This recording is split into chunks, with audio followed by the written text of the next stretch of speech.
Assalamualaikum warahmatullahi wabarakatuh. Halo semuanya, welcome back to my channel. Balik lagi dengan saya, Vita Permatasari. Hari ini kita akan belajar tentang rangkaian kapasitor ya.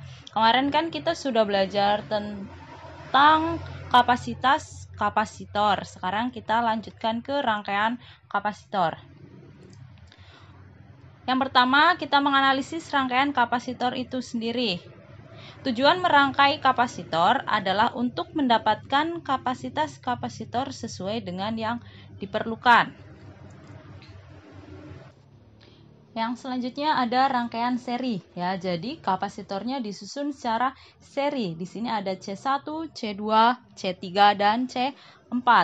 Kalian bisa lihat untuk mencari kapasitas penggantinya atau CS, yaitu 1/CS sama dengan 1/C1 ditambah 1/C2 ditambah 1/C3 ya. Jadi kapasitor seri. Hal ini berkebalikan dengan rangkaian pada resistor. Jika pada resistor kan dijumlah, tetapi kalau pada kapasitor itu diserikan adalah kita gunakan persamaan ini 1/CS ya. Selanjutnya untuk potensial pada masing-masing kapasitor ya, V total atau potensial listriknya ya sama dengan Vs atau bisa ditulis juga potensial serinya itu sama dengan V1 ditambah V2 ditambah V3. Jadi nilai potensialnya itu berbeda-beda di 1, 2, dan 3. Sedangkan untuk muatan listriknya ya, muatan pada masing-masing kapasitor itu sama. Jadi untuk muatan listriknya ya Q total sama dengan Q1 sama dengan Q2 sama dengan Q3. Jadi nilainya sama ya. Jadi pada rangkaian seri nilainya sama. Selanjutnya untuk rangkaian paralel ya. Kalau rangkaian paralel otomatis C-nya disusun secara paralel. Apabila kita sudah paralelkan, dia akan menjadi satu buah rangkaian ya. Jadi di sini ada C paralel. Kalian bisa gunakan kapasitas penggantinya yaitu CP sama dengan C1 ditambah C2 ditambah C3. Ya, jadi berkebalikan dengan resistor.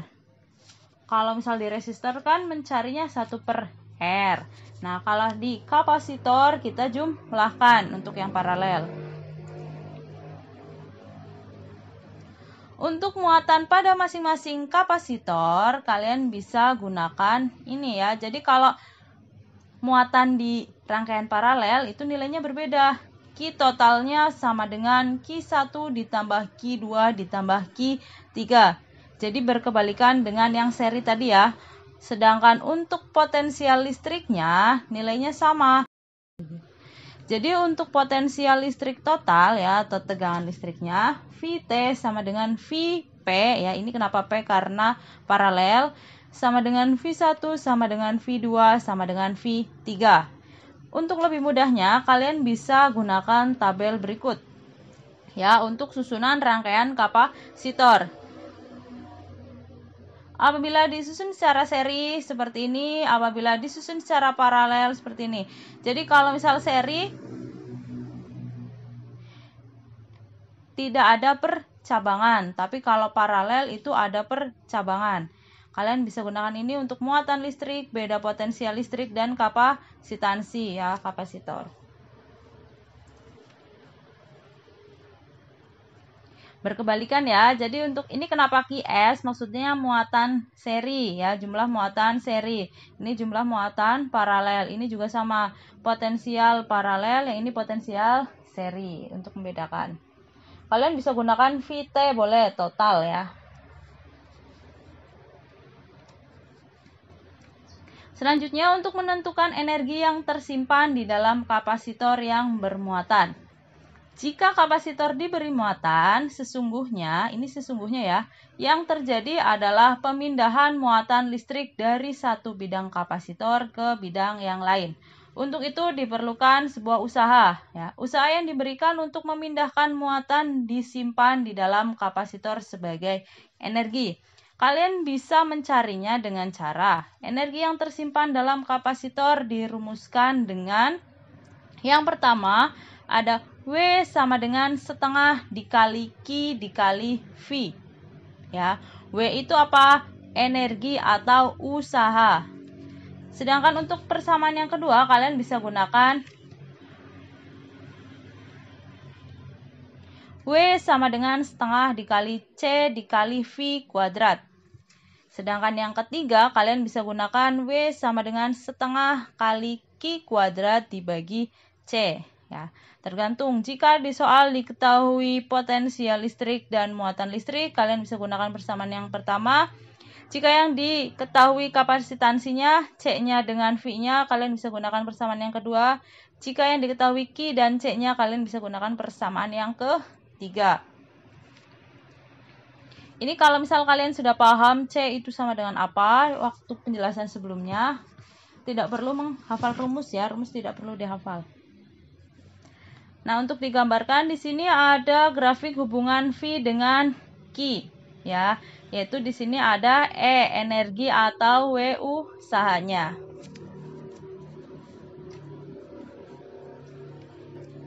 Untuk contoh soal, kalian bisa lihat di sini ada 4 buah kapasitansi ya, ada 4 buah C ya dengan V-nya 90 volt.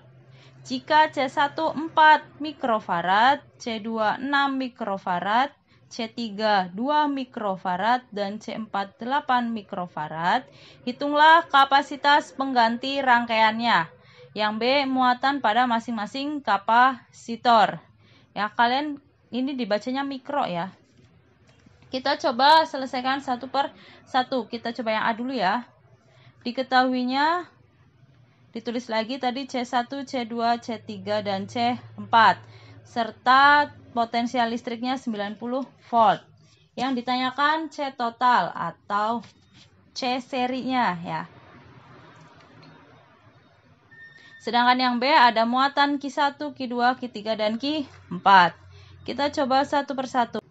Untuk yang A, kalian bisa lihat ada C1 dan C2. Ini yang dikotakin biru. Kita rangkai dulu ya. Ini kan paralel. Kalau paralel kita tinggal jumlahkan. Berarti C1 ditambah C2. Berapa? 4 ditambah 6. Sama dengan 10 mikrofarad. Kenapa ini saya biarkan mikrofarad? Nanti kita rubahnya di akhir saja. Ya, jadi satu buah rangkaian CP1 ya, paralel yang pertama. Yang kedua, di sini yang warna merah ada C3 dan C4, kita paralelkan. Jadi gimana?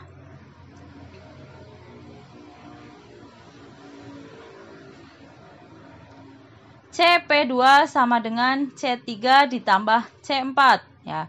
Berarti 2 ditambah 8 10 mikrofarad. Dia jadi satu di sini menjadi CP2. Sedangkan kita gambarkan sekarang CP1 dan CP2 otomatis dia menjadi rangkaian seri karena tidak ada percabangan ya. Ini percabangan loh, ini maksudnya ini adalah percabangan. Jadi kalau misal hanya begini, ini tidak ada percabangan. Kalau tidak ada percabangan, dia menjadi rangkaian seri. Kita hitung. 1 per CS sama dengan 1 per CP1 ditambah 1 per CP2. Kita masukkan angkanya. Jadi 1 per 10 ditambah 1 per 10. Berapa? 2 per 10. Ini masih 1 per CS. Otomatis CS-nya sama dengan 10 dibagi 2. Kita balik ya. 10 dibagi 2 adalah 5. Hasilnya 5 mikrofarad. Ini untuk C serinya atau C totalnya. Sekarang kita lanjut ke yang B. Paham ya yang tadi ya? Kalian tinggal gambar dulu. Jadi diketahuinya pakai gambar. Kalau misal tidak digambar biasanya suka bingung ya. Jadi ini diketahuinya pakai gambar begini. Sekarang yang B. Nah, tadi kan CS-nya sudah ketemu 5 mikrofarad.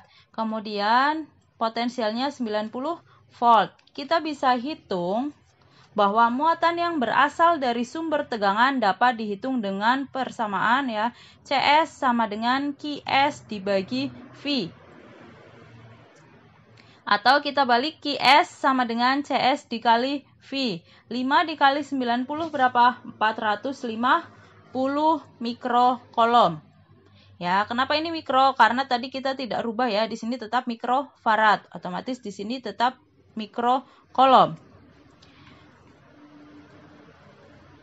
Sekarang kita cari masing-masing muatan pada tadi Q1, Q2, Q3, dan Q4. Yang pertama, CP1 dan CP2 itu kan seri. Ini ya, seri. Menurut sifat rangkaian muatan yang ada pada masing-masing kapasitor sama dengan muatan yang berasal dari sumber tegangan. Jadi, Qp1 sama dengan Qp2. Jadi, kalau di rangkaian seri, nilai muatan listriknya di paralel 1 dan paralel 2 ini, itu nilainya sama ya. Jadi, pada rangkaian seri itu muatan listriknya nilainya sama, yaitu 450 mikrokolom. Sedangkan di rangkaian paralel berbeda. Nanti kita akan coba cari satu per satu. Yang pertama, nah ini kan CP1, di sini kan ada C1 dan C2. Muatan pada C1 dan C2 dapat dihitung dengan persamaan Q1 sama dengan C1 dikali V1 dan Q2 itu C2 dikali V2. Untuk nilai V-nya kan sama, V1 sama dengan V2 sama dengan Vp1. Karena rangkaiannya paralel, kita hitung dulu ya.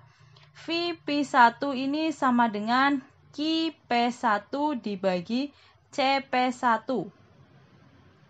Ya, di sini paham nggak? Jadi kan tadi Q-nya nilainya ini 450. 450 di sini ya, 450 dibagi 10 ya. Nilai CP1-nya tadi kan 10 yang sebelumnya ya, slide sebelumnya. 450 dibagi 10, 45 volt. Nah, jadi kalau pada rangkaian paralel nilai tegangannya itu sama ya, potensialnya sama. Baru kita cari Q-nya. Q1 sama dengan C1 dikali V1. Kita masukkan C-nya kan kalau C1 tadi 4. Ya. 4 dikali 45 sama dengan 180 mikrokolom. Sedangkan yang Q2 itu kan C2 dikali V2 sama dengan 6 dikali 45 sama dengan 270 mikrokolom. Agak sedikit rumit ya, jadi kita memang harus bisa membedakan ketika di seri dan di paralel ya. Kalau misal tadi kan di seri seperti ini, kita cari muatannya dulu ya. Kalau muatan di seri nilainya sama, sedangkan di paralel muatannya berbeda. Yang sama apa? V-nya. Otomatis kita harus cari V-nya terlebih dahulu. Setelah kita menemukan potensial listriknya, baru kita mencari muatan listriknya. Sedangkan untuk yang CP2, nah di sini ada C3 dan C4. Sama ya, kan di sini V3 sama dengan V4 sama dengan Vp2. Otomatis kita harus cari dulu. Ya, sama mencarinya seperti ini. Jadi Vp2 sama dengan Qp2 dibagi Cp2. Nilainya sama ya, tadi 450 dibagi 10, 45 volt. Maka kita bisa cari Q3-nya itu sama dengan C3 dikali V3. 2 dikali 45, 90 mikrokolom.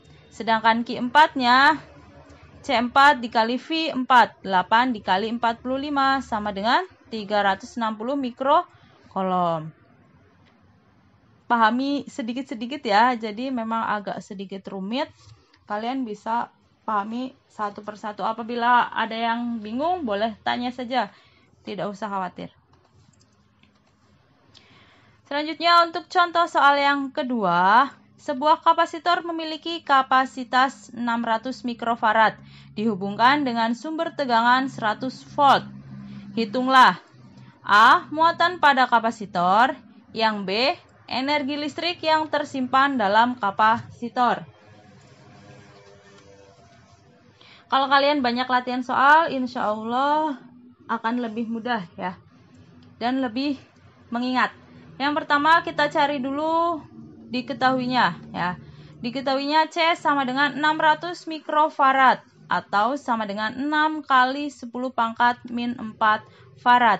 Kenapa ini min 4? Karena kalau mikro itu kan 10 pangkat min 6. Di sini udah ada 600. Jadi tinggal 6 kali 10 pangkat min 4 farad. V-nya berapa?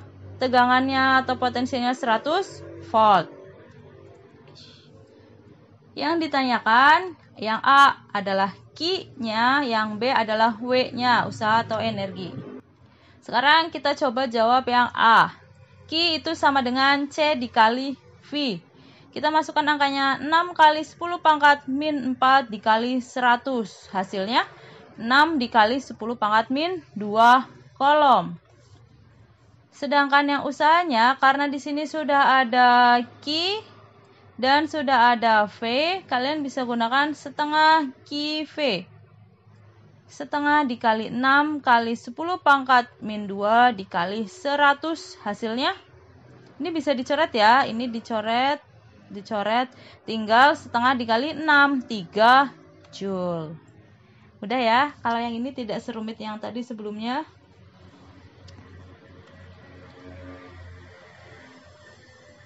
Nah, sekarang kalian bisa coba latihan soal ini di rumah. Jika C1 sama dengan 3 mikrofarad, C2 6 mikrofarad, C3 4,5 mikrofarad, dan sumber tegangan yang digunakan besarnya V sama dengan 24 volt, hitunglah A. Kapasitas pengganti rangkaiannya. Otomatis kalau misal kalian mencari kapasitas pengganti rangkaiannya, ini kita susun secara paralel terlebih dahulu untuk C1 dan C2. Setelah itu hasilnya kita serikan dengan C3. Itu adalah kapasitas pengganti rangkaiannya. Yang kedua, tegangan pada masing-masing kapasitor ya, V-nya. Yang ketiga, muatan pada masing-masing kapasitor. Silakan kalian bisa coba untuk latihan soal di rumah. Sekian video yang dapat saya sampaikan, semoga bermanfaat. Apabila ada yang mau ditanyakan, silakan kalian chat di kolom komentar atau chat di sosial media saya. Jangan lupa like, comment, share, dan subscribe ya. Wassalamualaikum warahmatullahi wabarakatuh. See you next time. Bye.